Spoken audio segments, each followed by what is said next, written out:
નો problem હતો બહુ, gas. પછી મારે પિત્તવાયુ બહુ, મારે એક્સિડન્ટ થયેલું છે. મારે મગજની 3 સર્જરી છે એટલે મારે મગજને દુખાવો રહેતો મારે. દર મહિને મારે 5,000 ની દવાઓ આપણે દોશી હોસ્પિટલમાં જઈને લઈ આવવાની. એનથી મારે વજન બહુ વધતો. કેમ એ ઊંઘની ટીકડી આપે આપણને તો 2 ટાઈમ આપણને કે ટીકડી લેવાની તો સવારમાં આપણે પીએ તો 11 વાગે મારે હુંય જ જવું પડે. બહુ ઊંઘ આવતી મને. પછી એમાંથી આ વજન મારે 110 કિલો વજન થઈ ગયો હતો. તો ઓકે. જો ઈ દવા બંધ કરું સાહેબ તો પછી મને તકલીફ તો બહુ થતી. તો આપણે દવા ચાલુ રાખવી જ પડે. પછી એમાં 6 મહિના આમનામ એમાં કાઢ્યા આપણે. એમાં જલપા ઓલું મગજનું ઓલું કે એમઆરઆઈ એવું કરાવી દીધું. જલપા કે આપણે એવું કરાય શું આપણને તકલીફ છે કે મગજ આપણો તમારો તૂટલો છે અંદર તો કાંઈક શું તકલીફ છે આપણને ખ્યાલ ન હોય ને તો પછી એમાં કઈ આવ્યું તો નહીં. મને કે તમારા મગજની ઓલું થોડુંક ઓલું ગેસ વાયુનું તમને ભરાય છે એટલે ટીકડી તો તમારે ચાલુ રાખવી જ જોઈએ ગયો. પછી 6 મહિના આમાં આપણે ટીકડી ચાલુ રાખી ત્યાં આપણે ક્લબ મળ્યું આપણને ભગવાનની દયા આપણે એટલી એમ કૃપા સરસ. થઈ ગઈ આપણી ત્યાં ભોળાનાથની.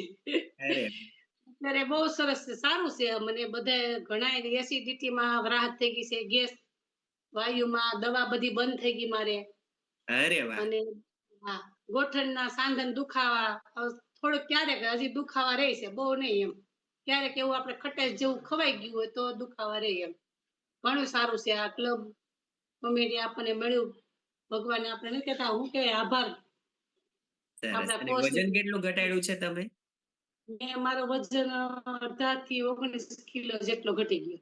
19 કિલો. જિગ્નેશભાઈ મમ્મી જિગ્નેશભાઈ અત્યાર સુધીમાં મમ્મી હે ને 3 થી 4 મેરેથોનમાં પાર્ટિસિપેટ કરેલું છે અને અત્યારે હાલમાં કરેલું છે ને આજે મોર્નિંગમાં 84 હતો એનો વજન આવ્યો. અરે 105 માંથી અત્યારે સરસ. મેરેથોનમાં પાર્ટિસિપેટ કરેલું છે ને મેરેથોનમાં પણ અમેઝિંગ રિઝલ્ટ લાવે છે. ને એકવાર તો આઈ થિંક મને યાદ છે ત્યાં સુધી વિનર પણ બનેલા છે, રાઈટ?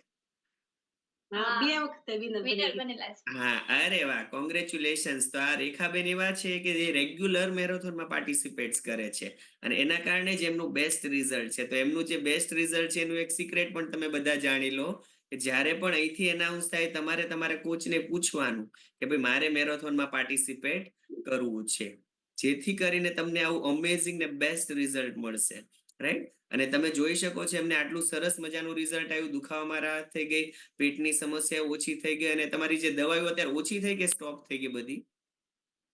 આ બધી હા બંધ જ થઈ ગઈ છે. વાવ, જોરદાર.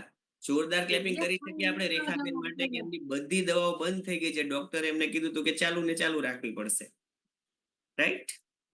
યસ. તો thank you so much Rekhaben, તમારું ખૂબ જ સરસ રિઝલ્ટ છે અને આશા રાખીએ જલ્દીથી તમે આઈડિયલ વેટે પહોંચીને પાછું તમારું નેક્સ્ટ રિઝલ્ટ શેર કરતા હો. ઓકે, ચાલો આવજો. જય શ્રી કૃષ્ણ. હમ.